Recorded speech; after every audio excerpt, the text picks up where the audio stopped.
Hey everyone, welcome back to the channel. I'm Nick. I'm Vic. And we're Envy Board Gaming. We're back with our card tournament. In case you haven't joined us for one of those, we selected 30 random card games out of a box. They all matched them together, and now we got a little tournament going. So right now we're in round one, so these have not matched up with any previous games. We're just seeing who moves on. First matchup we have for you is Point Salad and Herbaceous. Pretty close one probably. So Vic, how do we go? Like, what's the gist of Point Salad? Yeah, so Point Salad is a card drafting game. You're trying to accumulate some veggies and match them with some point cards. There's many ways to score points, different strategies in the game. You're coming up with a salad basically with these veggie cards, and players basically take turns drafting cards. Every game is unique. There is a different configuration. You can, one side of the card has the point scoring, the other side has the vegetable. So you make the choice when you draft it if you're going to take a point card or you're going to take a vegetable to add. Maybe you're looking for a set or you're looking for different ways to score points. And that's pretty much Point Salad. The player that has the most points at the end of the game wins the game. Yeah, I mean, all you're doing is you're picking two cards, two vegetables, or a point card. And that's your turn. Exactly. That's how you play. Yeah. All right. Herbaceous is also a simple game. It was actually when we did most relaxing game. So between us, we voted it as the most relaxing game that we've played. It wasn't either of our number ones, but it was so high up on our list that it became our number one cumulative. This one, how you play, you are just going to take cards. So you can take, on your action, you're always going to take cards. You have a community and you have a private section. The private section is all face up anyway. So you're going to take cards from either or.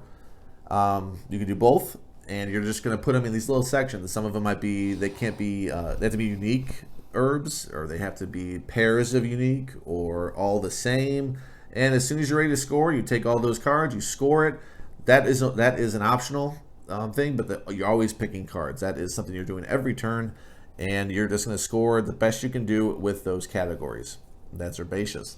So we are going to pick what game we prefer, what we think is the better game. What do we enjoy more? Our relaxing favorite or the tried and true Point Salad? All right, so our pick.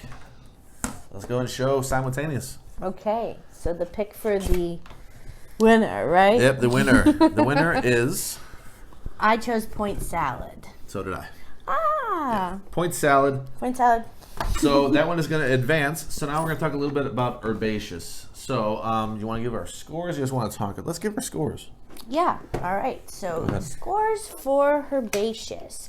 I scored it a 7.9. I have fun playing it. Very relaxing. It's true to how we ranked it. We just played it again not long ago to get a feel for it again, and make it fresh in our minds. And it is very relaxing. You know, the artwork is so beautiful. It's really nice cards. It's simple. It's not too difficult of a game. You've got all your pots out in front of you that you know what you're trying to go for, so it's not very tricky to learn. And altogether, it's a pretty fun game, but it did feel like, I guess to me, what would put it above and into an 8 would be some more complexity, I suppose, because to me it just seemed very straightforward. You're trying to draft, you try to pick the right time to pot those herbs, and maybe see what your opponent's doing and beat them to some really good combinations and things like that.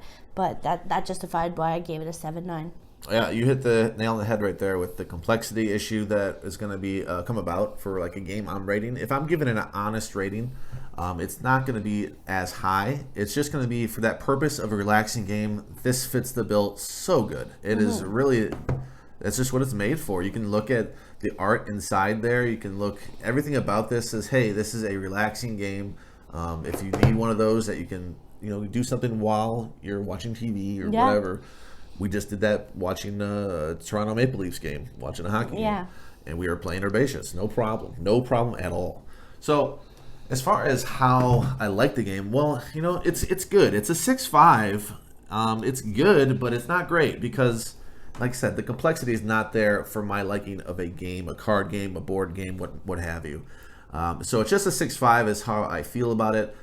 I recommend it highly for if you need a relaxing game, though. That's all. It's not one of my favorites.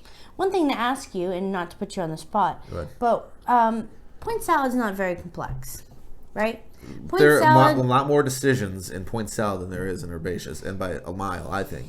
Yeah. The way you're gonna everything you do in this is gonna be different. Every game is gonna feel different. Your decisions are gonna be all over the place. Like now I'm gonna go this way. Oh, what do they do? I see they're doing this. Yeah.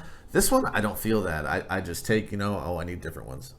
It's gonna be like that every time. That's how I felt. That's what justified my score, but I wasn't sure, if just so the viewers know why we distinguish them. We're not going to talk too much about point salad if you've watched any of the other ones because it's advancing. So we'll really get into it if it ever gets eliminated. Yeah, exactly.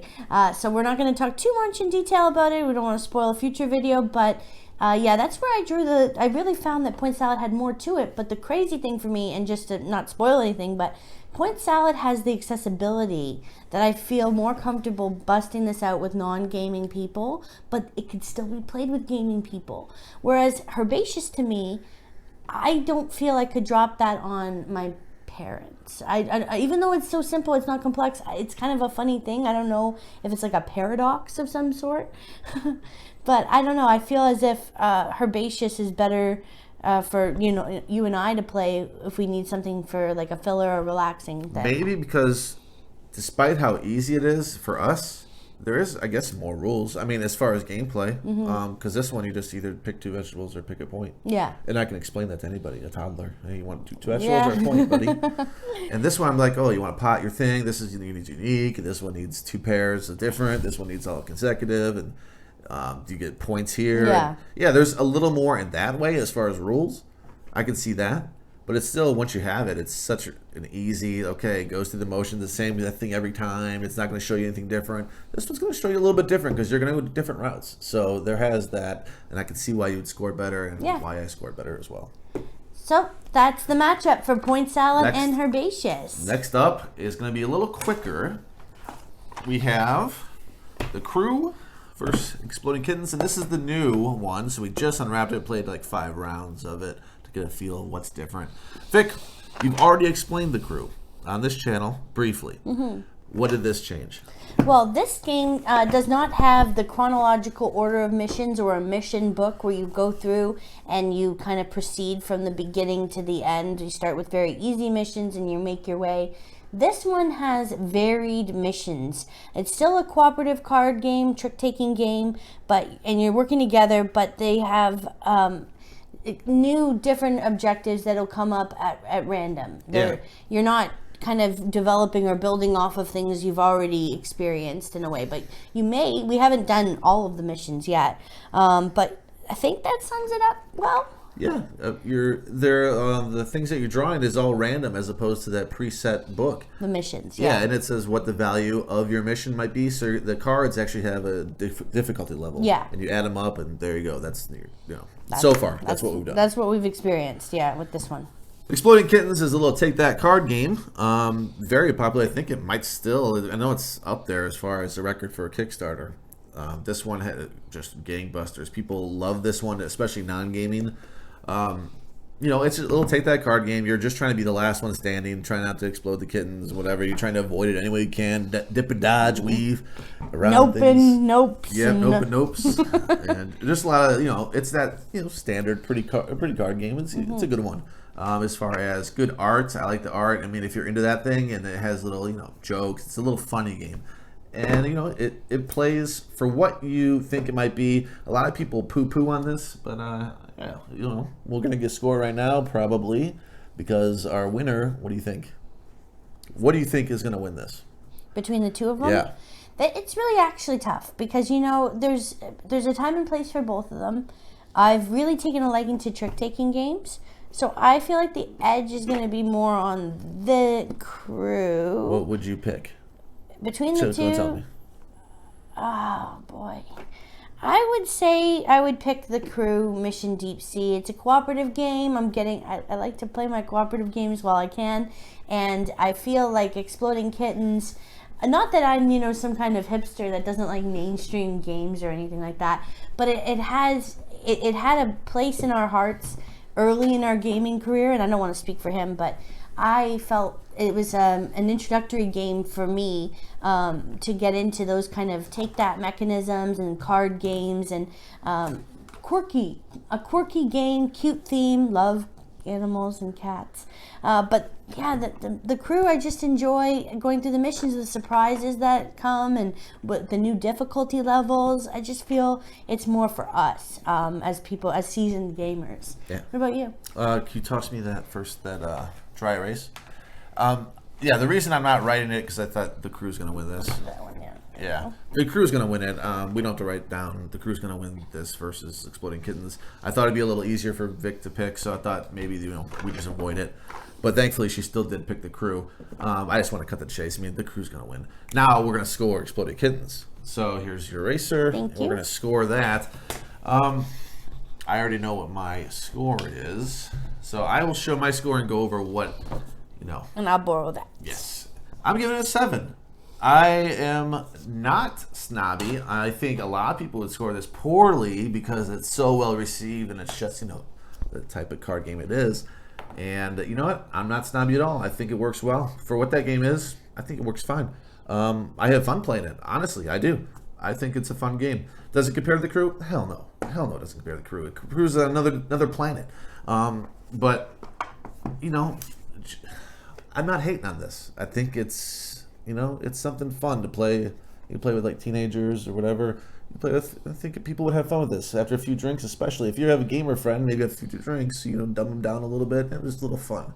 It's laughs. It's a good time. It's not a bad game. That's how I feel. And when you do think about card games, they're really not meant to be at the complexity level, I feel, as a full-blown board game or a game. That's my opinion. Generally, yeah. Some could be potentially, but with this Exploding Kittens, like I said, introductory game to our gaming career. Played it with friends that don't play a lot of games, and they had so much fun. And, there were memorable things I still think about from years of the nope on a nope on a nope, which if you've played the game, you'll know that you can cancel out people's actions and do stuff like that. And it's really, it's like a Russian roulette. You're afraid of something blowing up. Whatever you do, you don't want to have an explosion happen. So you're going to diffuse, you're going to do different, and it's so cute. It's a cute game. I gave it a 7.3, slightly better than Nick. We haven't played it in a long while. We did play an expansion of it, an expansion. Yeah, there's a few expansions. Yeah, we have a couple. So a few months ago, we did have an opportunity to play this game, and it just seems to me like any group you put in, people are all going to pick up on it really quick. Yeah, it's good. Yeah. So that justified my score. All right, so we're going to post up there as far as who is now advancing and where the matchups are currently. And you'll be seeing us again soon with more of these.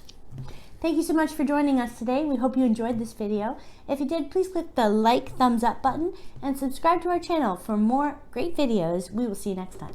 Bye-bye. Bye.